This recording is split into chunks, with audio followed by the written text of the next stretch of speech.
Hi everyone, I'm James Bruce from MakeUseOf.com, and today we're taking a look at the final piece of the puzzle for Oculus Rift owners, the Oculus Touch controllers. Released at the tail end of 2016, these retail for $200.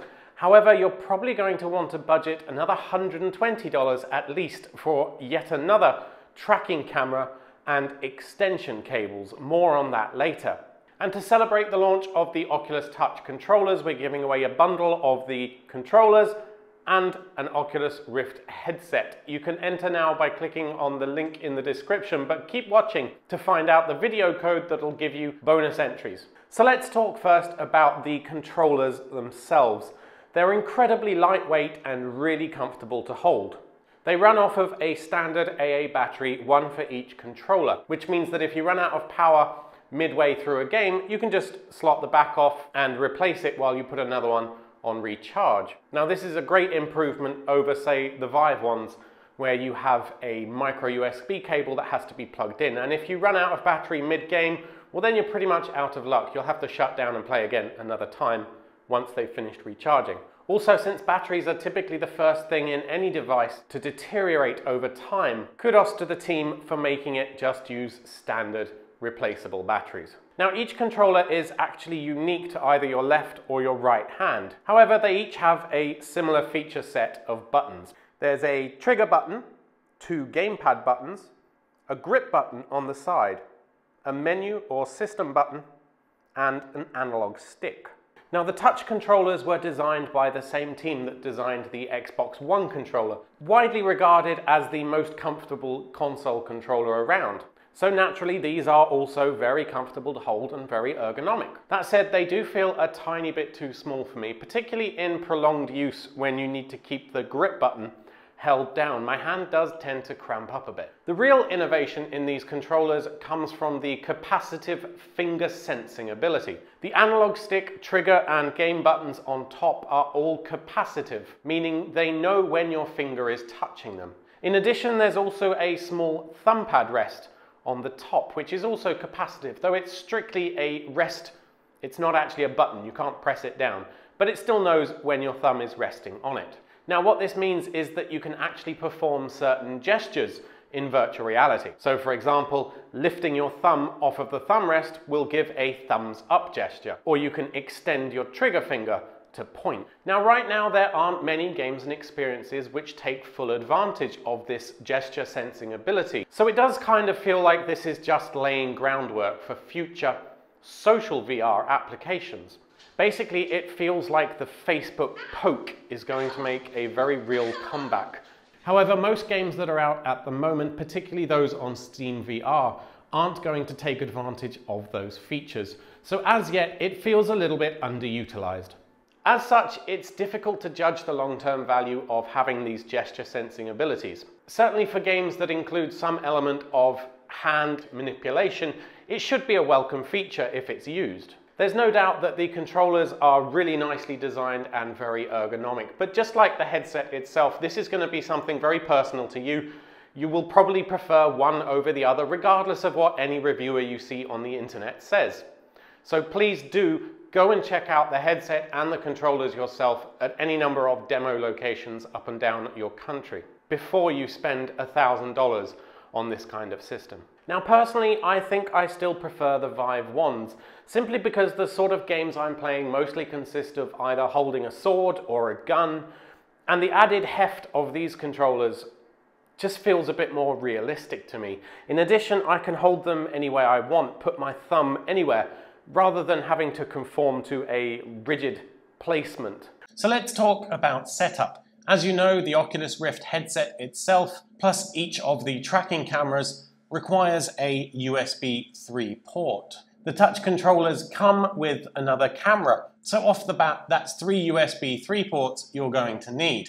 You'll probably also want to get another camera, though Oculus recommends placing that on a USB 2 port so as not to overload the USB 3 bus system. In the extra camera package, Oculus actually provides a 5-meter USB 2 extension cable. However, some developers and users have noticed that placing all of the cameras onto USB 3, if you can handle it, does give better tracking performance. If you're going for a room scale setup, you'll probably also need to extend some of your camera cables. But wait, before you buy, head on over to the Oculus subreddit. They've listed out a number of extension cables which have been successfully tested, because they won't all work. If you have an incompatible motherboard or simply don't have enough USB 3 ports, you're probably also going to want to buy one of the recommended USB 3 Innertech PCIe expansion boards, which gives you 4 additional ports. The current advice seems to be to install the latest version of the driver, then run a registry hack, which is available again on the Oculus subreddit. Then you'll need to go into Control Panel and disable USB power management on each of the ports that your sensor uses. I'm not kidding. And even then, you may still have tracking problems. Along with the Oculus Touch updates comes the new Oculus Avatar system, where you have a disembodied head and torso plus hands. The system for creating your own avatar is surprisingly diverse, with a huge range of options, and it's pretty easy to come up with something cool.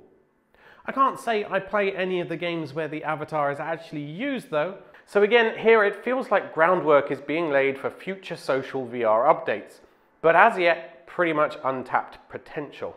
Oculus Medium is nothing short of stunning. When I first reviewed the HTC Vive and got a chance to play with Google's Tilt Brush, I said that what I really couldn't wait for in VR is a proper sculpting application instead of just 3D painting, and Oculus Medium is exactly that.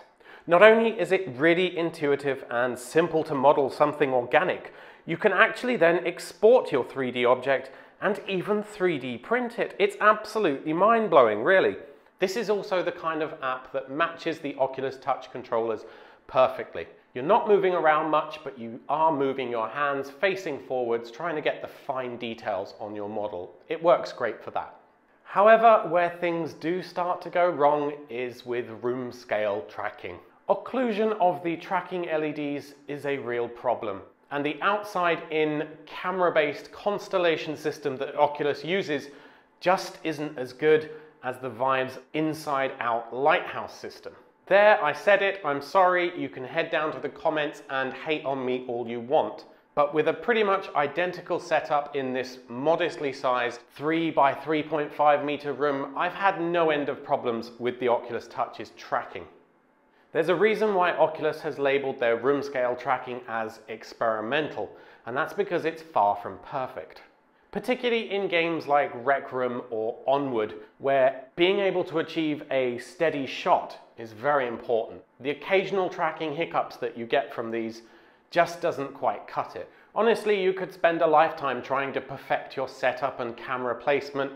Right now I have 2 cameras placed exactly the same place as the Vive lighthouses are in the corners of the room, and I have a 3rd one placed just where the computer is, but lower down. I was hoping that one would help with tracking closer to the floor, but it hasn't really. I'll probably try moving it up, and then I'll probably buy a 4th camera to put in that corner as well. But at that point, I've spent another $250 on additional cameras and extension cables. To be clear, if you only use the forward-facing setup with 2 cameras on either side of your desk, you're probably going to have a lot less problems than others are facing. It was designed for that, it was tested around that setup, that seems to work really well.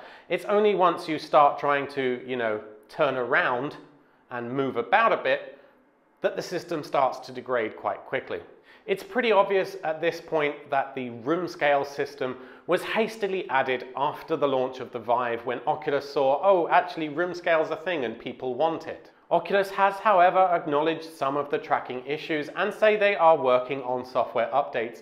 So hopefully that will give us a much more robust system in a couple of weeks or months. However, right now all I can say is good luck. It's a bit of a lottery at the moment. There are people who have got really good tracking setups working, and there's a lot more people who haven't. So in summary, the touch controllers are awesome, but as yet most of the features seem to be underutilized. If you have an Oculus Rift, you absolutely should be augmenting your setup with the touch controllers. Just be prepared that you may have setup issues and you may need to budget in another $120, maybe $200 to buy additional sensors and extension cables. Hopefully Oculus can take the experimental status off of room scale setup eventually, once they've gathered more log files and real-world usage data. However, if you've been sitting on the fence until now trying to figure out what system to buy, well, now that we have track controllers for each system, I can confidently recommend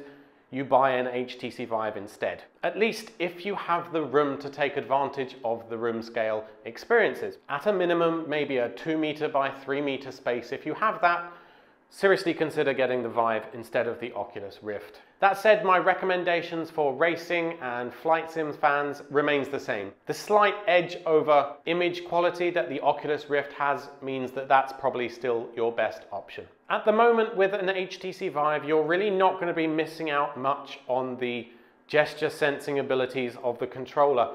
As good as Oculus Medium and some of the exclusives on the Oculus Store are, they're not good enough to warrant buying the Oculus Rift instead and facing all of the setup and tracking issues that you're probably going to have. There's such a vast library of games on Steam now that you certainly won't get bored. So anyway, thank you for watching. Please hit up the link in the description or head on over to MakeUseOf.com where you can enter to win an Oculus Rift headset and touch controller bundle. Just type in the code TOUCHME, one word, into the competition widget and you'll get some bonus entries in the competition. Thank you for watching, and if you enjoyed this video, please subscribe because we do giveaways pretty much twice a week as well as some technology tutorials. Oh, and do click the little bell next to the subscribe button if you want to be notified the moment those are released. Until next time.